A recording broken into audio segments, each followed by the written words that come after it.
Oke, halo rekan-rekan sekalian, kita di video sebelumnya sudah membahas terkait dengan elemen-elemen di dalam proses safety management. Tapi baru 3 elemen ya, ada proses safety information, ada juga proses hazard analysis, kemudian ada operating procedure.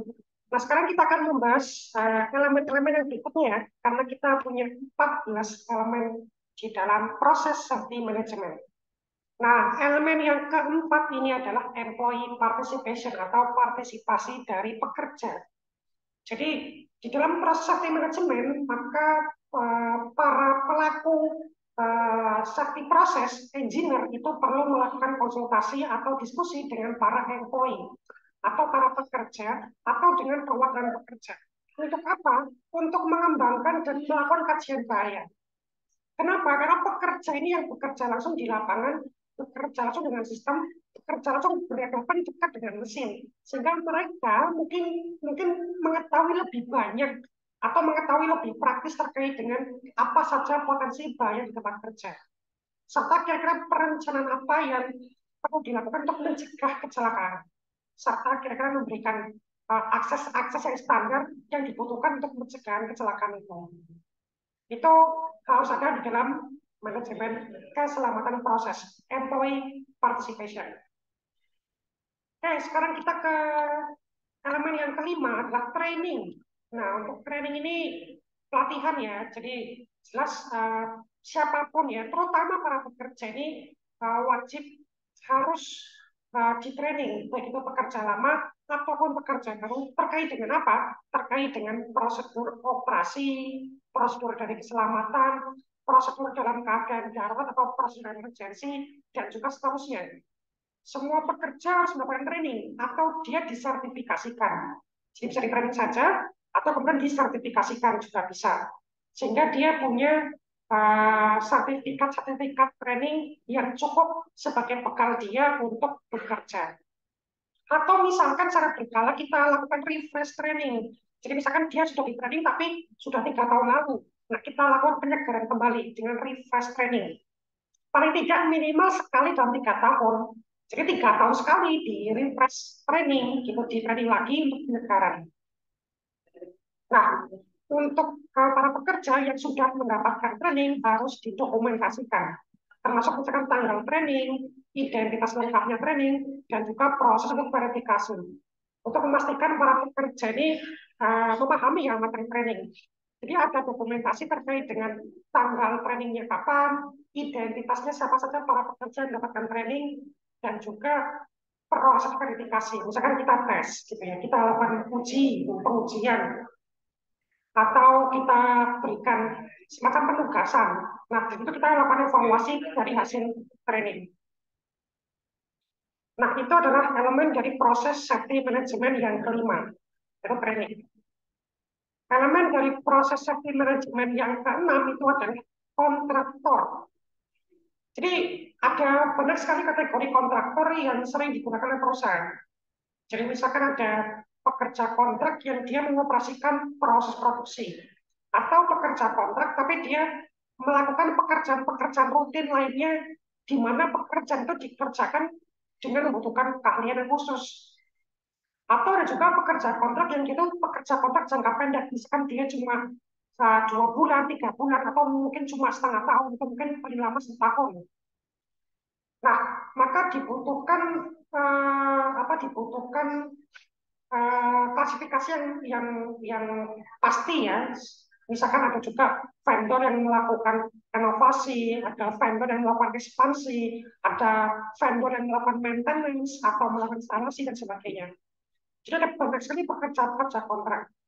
Nah, PSM ini harus memasukkan kontraktor ke dalam sebuah profesi yang khusus supaya pentingnya PSM ini bisa tertekan bagi semua pihak, tidak cuma para pekerja tetap dari perusahaan, tapi juga para kontraktor-kontraktor atau subkon-subkon yang ada di suatu perusahaan.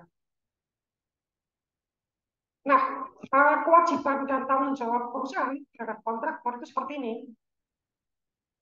Misalkan ya, ketika melakukan seleksi kontraktor, manajemen harus memperoleh dan mengevaluasi informasi tentang program keselamatan dan kinerja keselamatan.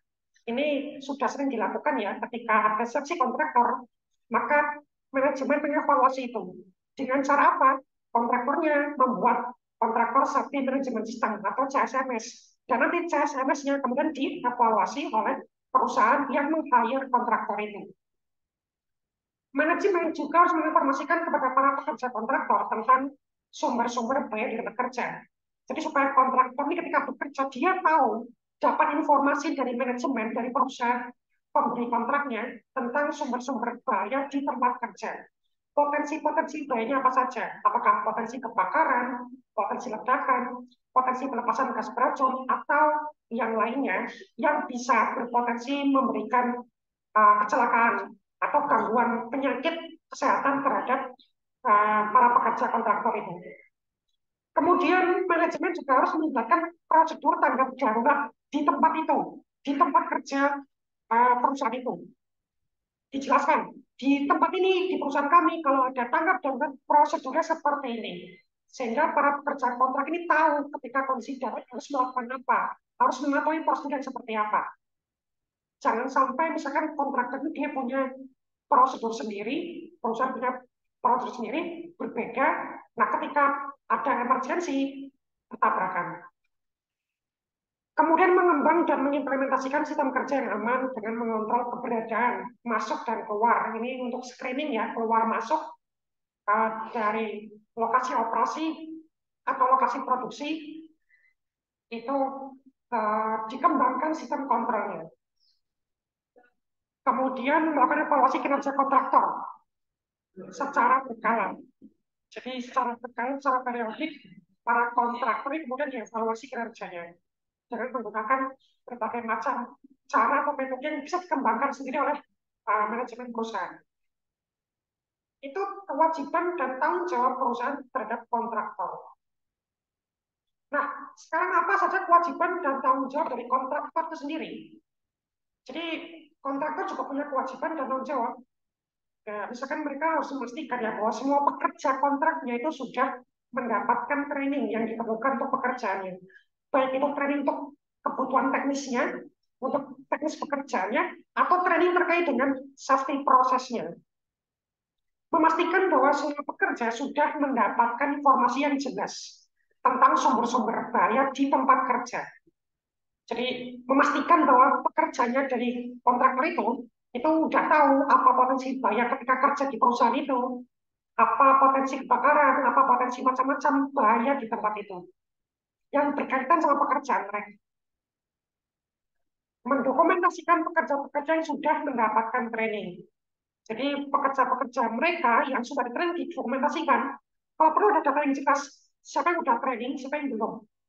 Siapa yang sudah pernah di training K3, siapa yang belum. Jadi nanti bisa ada data yang jelas siapa yang bisa digunakan untuk misalkan siapa yang para pekerja yang bisa dikirim untuk masuk ke perusahaan itu untuk bekerja sebagai kontraktor.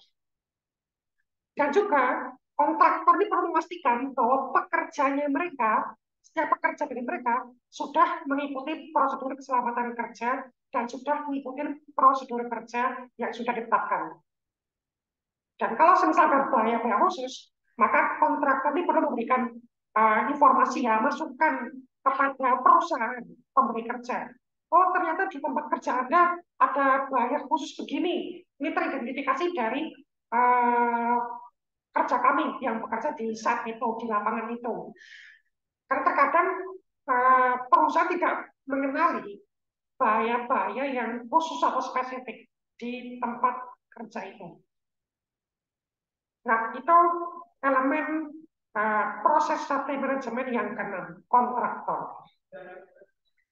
Nah, itu rekan-rekan ada 3 proses safety management ya, elemen yang sudah kita bahas di video kali ini, yaitu ada kontraktor, ada training, dan juga ada employee participation. Nah, kita di video berikutnya kita akan membahas elemen-elemen dari proses safety management yang berikutnya. Karena kita masih punya total 14 ya, tapi kita sudah membahas 6, berarti sisa berapa? Tuh sisa 8. Oke, terima kasih rekan-rekan. Sampai ketemu di video yang berikutnya. Salam K3.